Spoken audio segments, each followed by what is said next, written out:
Yes, Bikers. Diamond Platnumz ni umwe mu bahanzi bakomeye cyane mu karere k'ibiyaga bigari cyangwa se East Africa. Uyu ni umwe mu bahanzi bakomeye cyane by'umwihariko binyuze mu gisata cya music ndetse no bijyanye n'ubutunzi, akaba ari umwe mu bagabo bahagaze neza mu bahanzi bafite amafaranga menshi cyane ku mugabane wa Afrika. Bamwita Diamond Platnumz, ni amwe mu mazina twamumenyeho, ariko amazina ye nyakuri bamwita Nasib Abdul Juma.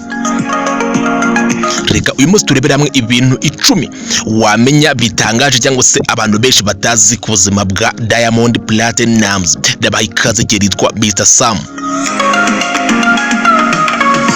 Niba utarakora subscribe hano kuri Mukire Entertainment, uyu ni umwanya wo kuba wakora subscribe, hanyuma ugakanda like, uduha n'igitekerezo cyawe muri commentaire. Diamond Platnumz amazina nyakuri ni Nasib Abdul Juma, akaba yaravukiye mu mujyi wa Dar es Salaam mu gihugu cya Tanzania ahitwa Tandale tariki ya 2 Ukwakira mu 1989. Uyu mugabo nubwo tumubona ari icyamamare, ariko yakuriye mu buzima bw'ubukene ndetse aho kugira inzozi z'ubuhanzi benshi babifataga nkaho ari ubusazi, kuko abantu benshi batamubanagamo iyo mpano yewe n'ubuzima bwo ku mihanda yararimo. Ntabwo abantu bizeraga ko yagera ku nzozi ze zo kuba igihangange mu bijyanye n'umuziki ndetse no mu butunzi. Diamond Platnumz mu mwaka wa 2010 nibwo yakoze indirimbo ye ya mbere yise Kakwambie, ndetse indirimbo iramenyekana cyane mu gihugu cya Tanzania, ndetse ituma abantu benshi batangira kubona ko uyu ari umwe mu bahanzi bafite akazoza keza mu bijyanye no kuririmba neza mu gihugu cya Tanzania. Uyu mugabo nyuma yaje gukora amateka ahambaye cyane, akora izindi ndirimbo zidasanzwe zamenyekanye ku rwego rwa Afrika n'isi muri rusange, nk'iyise number 1 yitwa Jeje ndetse n'izwa Africa Beauty, indirimbo yise Yope, iyi ndirimbo yise Tetema, indirimbo yise Inama wa n'izindi nyinshi zitandukanye zatumye izina ry'uyu muhanzi rikomeza gutumbagira ku mugabane wa Afrika.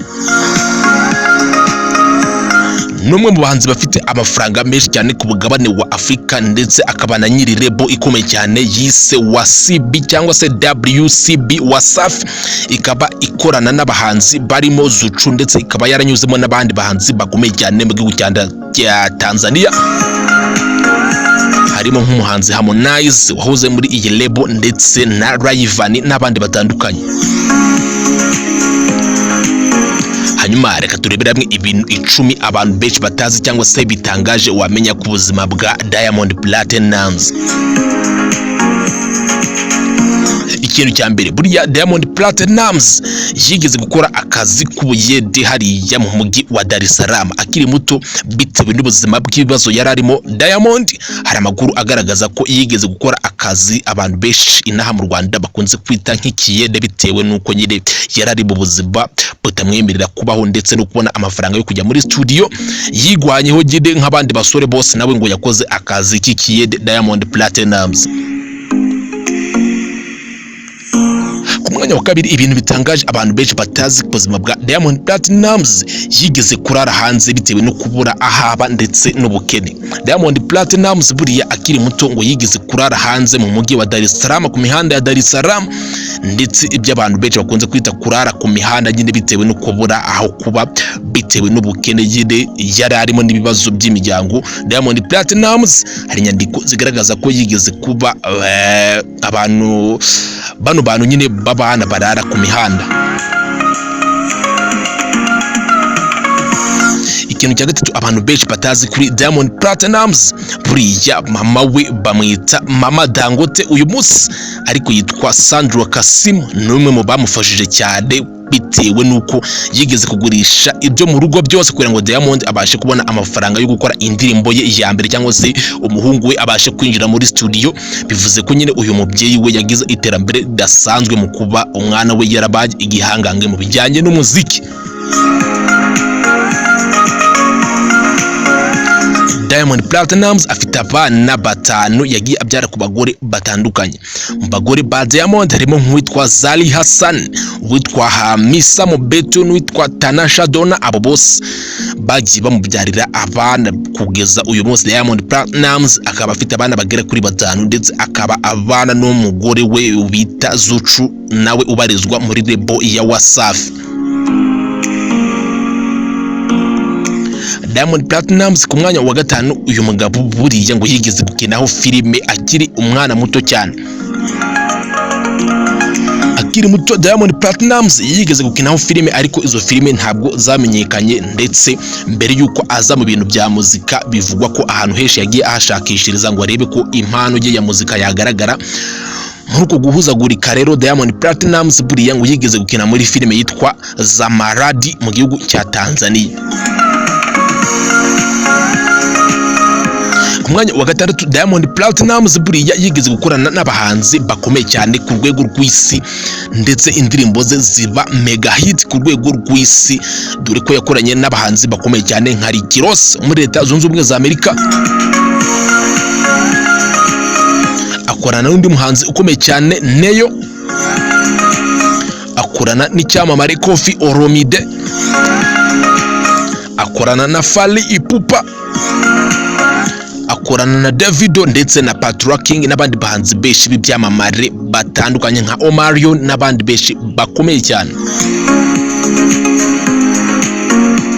Ikintu cya karindwi abantu benshi batazi kuri Diamond cyangwa se gitangaje bamuziho, nuko Diamond Platnumz yashoye amafaranga mu bintu byinshi bitandukanye, bikaba ari bimwe mu bimushyira mu bahanzi bafite amafaranga menshi cyane ku mugabane wa Afrika, dore ko uyu muhanzi afite radio bita Wasafi ndetse na televiziyo ya Wasafi Media.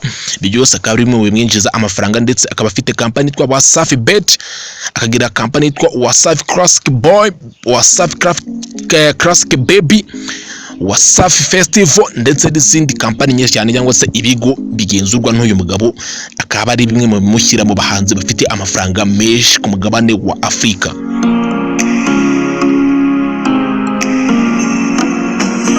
Ku mwanya wa munani, Diamond Platnumz buriya yaguze indege ye bwite. Ni umwe mu bahanzi bakize ku mugabane wa Afrika bafite indege zabo bigengaho cyangwa se private jet, dore ko mu mwaka wa 2020 Diamond Platnumz yamuritse indege ye bwite, ndetse abantu benshi bavuga ko uyu muhanzi amaze gutera imbere.